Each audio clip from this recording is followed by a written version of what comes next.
m'appelle François Bermudo, enfin, pour être précis Francisco Bermudo, parce que je suis d'origine espagnole. Et je suis au CNES en fait, depuis pas mal d'années et je suis chef de projet au CNES. Mon travail c'est de faire réaliser des objets, donc soit des systèmes spatiaux, des instruments, pour le compte de quelqu'un, d'un client, donc, qui peut être soit des scientifiques, soit d'autres agences. Et donc le but du travail, c'est d'animer une équipe avant tout, et de faire réaliser quelque chose par cette équipe, donc au sein du CNES, mais également donc, on s'adresse à des industriels. Donc on a des grands maîtres d'œuvre dans le spatial comme Airbus Defence and Space, l'ex-Astrium, ou Thales Alenia Space, ou même donc, un nombre important de PME, donc experts dans tel ou tel domaine.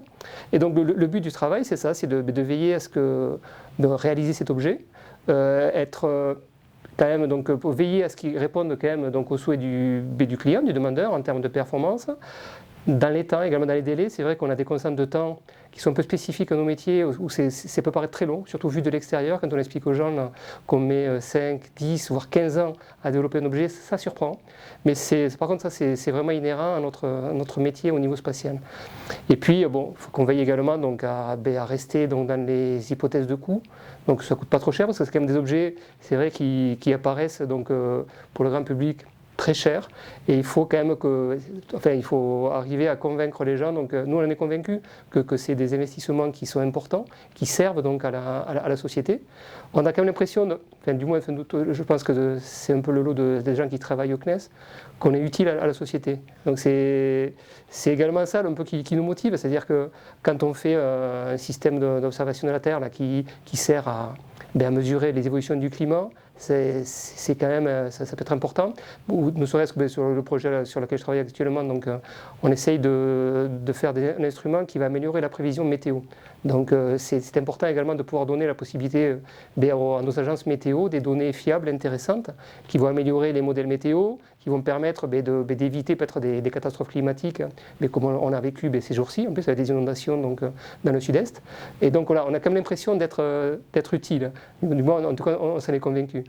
Et après, c'est vrai qu'on est des sortes de favorisés, parce qu'on travaille donc sur un secteur, c'est un des derniers secteurs, même si notre avis n'est pas objectif, qui fait encore rêver quand même, c'est l'espace.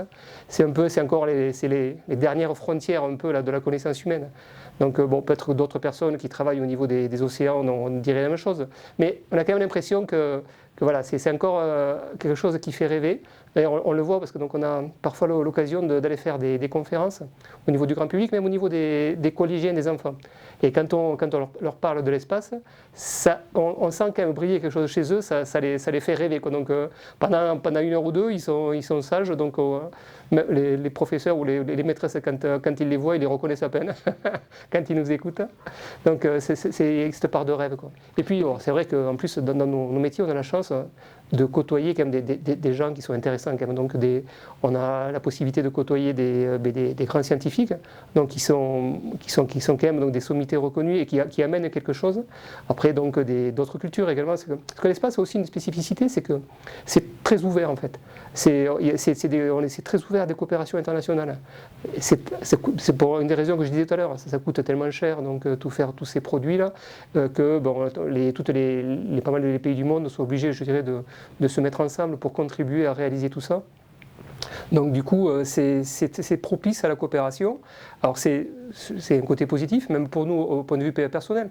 On côtoie des gens avec des cultures différentes, avec des points de vue différents sur les choses. C'est passionnant, quoi. Donc, et c'est vrai que ce point de vue différent sur les choses, c'est un peu ce que vous essayez de faire aussi à travers votre site Atmosphère là.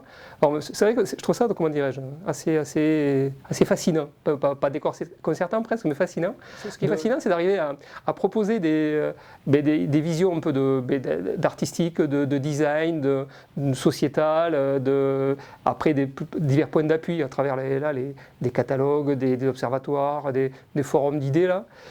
C'est assez riche en fait en termes de contenu. C'est important de communiquer et de faire partager les autres donc, qui n'ont pas la chance de côtoyer tout ça, en fait, de côtoyer un peu tous ces aspects là, donc, d'univers lointain.